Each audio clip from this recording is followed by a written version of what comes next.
you set off for your hometown without hesitation.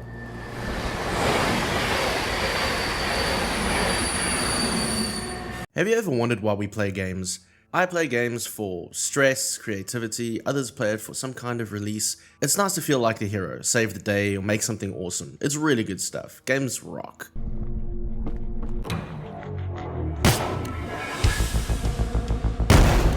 Everyone knows this, but for me, games like Doom are a power fantasy. For most people, actually, Doom is like power fantasy. It feels good to be the rage god and rip and tear. It's a release, if anything. That's why I like Forgive Me, Father. It has a lot of the traditional DNA of games like Doom from yesteryear, but it's not easily written off as just another boomer shooter. In fact, I was told I should call it a indie retro throwback shooter, according to Brazen Skull. Something like that. It combines the best elements of the conventional tropes like over-the-top action and hordes of monsters, but it also throws in some light RPG elements and ideas. Kinda like throwing a lot of things at the wall and seeing what works, but ending up with something pretty cool. This isn't your daddy's indie shooter. Most first-person shooters ask you to improve your skills over time and thus increase your power. Forgive Me Father, though, asks you to rather lose life and lose your sanity in order to gain power. Which makes sense because it's coming from the guys over at Byte and Fulqrum Publishing. Forgive Me Father is, by definition, a retro-inspired shooter that quite literally takes inspiration from the horror stories from Lovecraft and the Cthulhu Mythos, rendered in a unique comic book style. What does make it a little bit more unique is that you do get to choose your own character, either the priest or the reporter. I personally chose the priest because I thought he was pretty cool and he looked very disturbed. Pain is temporary. To go and uncover a dark occult mystery in some way-washed seaside town, filled with zombified folk, monsters, and unimagined insanity of beings from unspeakable madness. We do get guns, as usual, but old-school guns, like the traditional double-barreled shotgun, or a magical take on the submachine gun, the Nastod LD62. Yo, that's a mouthful. We also get some forgotten magic abilities, which is pretty great, and overall the mechanics of the game add a little bit more speed, so you can jump, move, and ideally dodge the monsters from these unimaginable depths. Bring them to the light, as it were. Forgive Me Father mixes all these different ideas together to make a fairly unique gameplay experience. Sure, you're running and gunning and shooting, and that's pretty awesome. Okay, I say that often, I know I do. Actually, I feel like I'm repeating myself every time I do one of these reviews. But seriously, let me tell you why this is unique. Choosing either character will slightly change the way you play a game, but only a little bit. I've played both, and there's only, a minor difference. The priest, though, is all about focused and being very specific with your attacks and your weapons, whereas the reporter tends to favor more group attacks and crowd control. Like I said before, the priest felt more like my kind of gameplay style, but experiences can differ. So each character has a slightly unique power set, but only a little bit different. Having played both, I can notice that there's only some minor gameplay differences, so you're not really missing out on much. I mean, a little bit if you want a full experience, but I mean, if you never play one of the other characters, you're not going to lose any sleep over it. The priest goes for the flavorful crucifix, which gives you a short burst of healing. The holy water mop, I don't care what you say, it's a mop, basically stuns enemies for a few seconds. Only one at a time though. Then we get the actual Necronomicon, which gives us some invulnerability for a few seconds. And then finally, the Medallion, which gives us infinite ammo. Apparently, even though I've used this many times, I never felt it gave me infinite ammo, but apparently that's what it does. The Reporter, on the other hand, gets a Sword of Light. Now, I don't know why reporters have a Sword of Light. Maybe that's a metaphor for reporters telling the truth, I don't know, but it's kind of meh. She also has the Camera, which stuns a wide range of enemies. I feel this is a bit better than the Mop. And then finally, she has Cigarettes. Again, that's thematically pretty cool, which slows down time for a few seconds, and I like that little ability. Quick one though, I know in other reviews people have complained about the voice acting of the reporter. I get it. Meh, I don't care. Moving on. I do like the fact that the game gives you the option of two different characters. It does keep things fresh, even though slightly, like for me, I don't feel like going back and playing an entire reporter run, but it does add some more replayability on in theory. You'll notice throughout this review that I keep talking about variety and replayability. Here's another reason. Not just choosing from either character, but also quite a wide weapon wheel. We get to enjoy 3 kinds of knives, 2 revolvers, 3 kinds of shotguns, 6 machine guns, a worm gun, and different abyssal takes on the rocket launcher, which is called a Thundernomicon. Think of it like the BFG, but not really, but kind of like a rocket launcher. All of this is neatly packed into a skill wheel. And this, for me, is one of the key callouts of Forgive Me, Father. This brings in light RPG elements to the game, and slowly throughout the game as you grow levels you get to upgrade guns and skills to create a completely different playstyle. Not every run would be the same, I mean shouldn't be the same, because you're trying out different guns and abilities.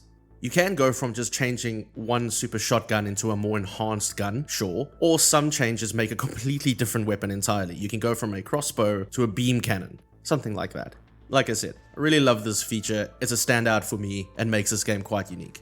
Quick mention here though, apparently early versions of the game you weren't able to respec your skill tree. In the version that I played a few weeks ago, you were able to do this roughly 2 to 3 times. And honestly, I think this is pretty cool, especially if you're going to go on a blind run. You can ruin a whole selection of guns later in the game from a poor combination, and I found this out myself. While I enjoyed the Abyssal Shotgun, I needed the Super Shotgun to beat one of the bosses. And you would have never known this on a blind run, so it was nice to be able to respec at that level of the game, I think around chapter 2 or 3, and actually give it a fair run. So this is a nice update in my opinion.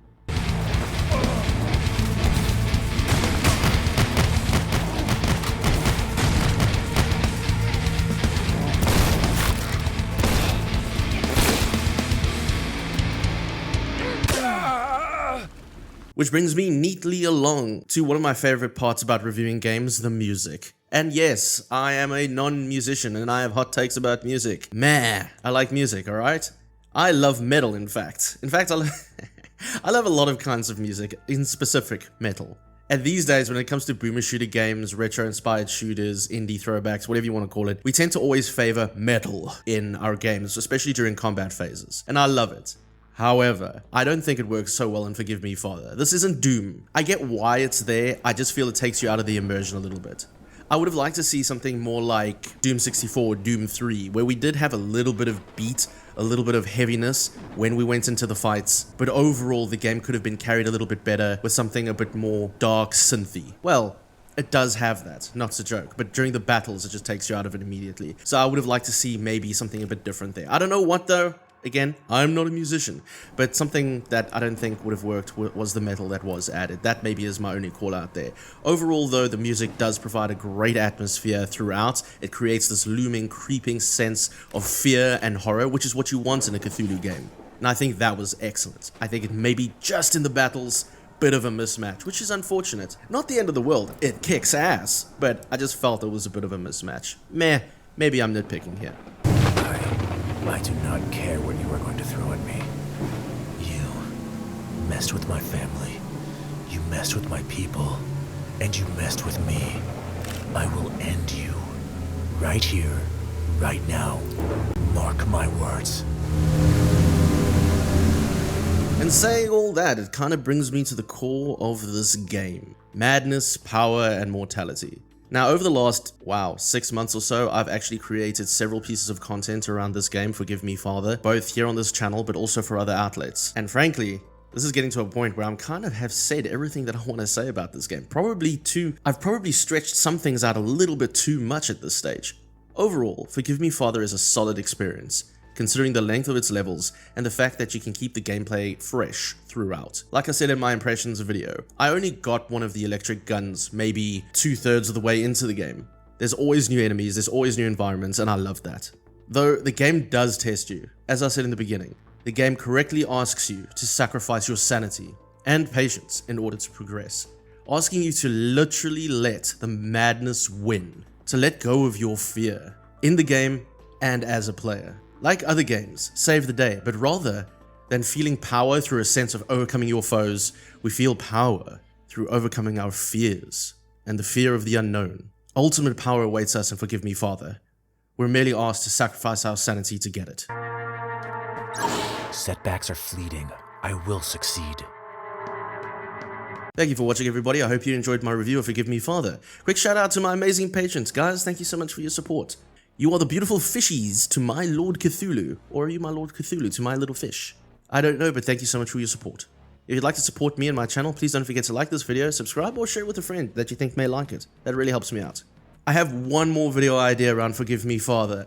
I don't know if I'll be able to get to it before Forgive Me Father 2 releases. Hold thumbs. Also, a quick shout out to Reload Magazine. I wrote a piece about Forgive Me Father there. Please go and check them out, support them. Their new Kickstarter is about to get going. In fact, while I was recording this, they announced it's coming out this morning. So I want to quickly give them a punt. If you got this far, go and check them out. I'll link them in the description. And yeah, until next time, guys, I love you very much. Please take care, rip and tear. Cheers.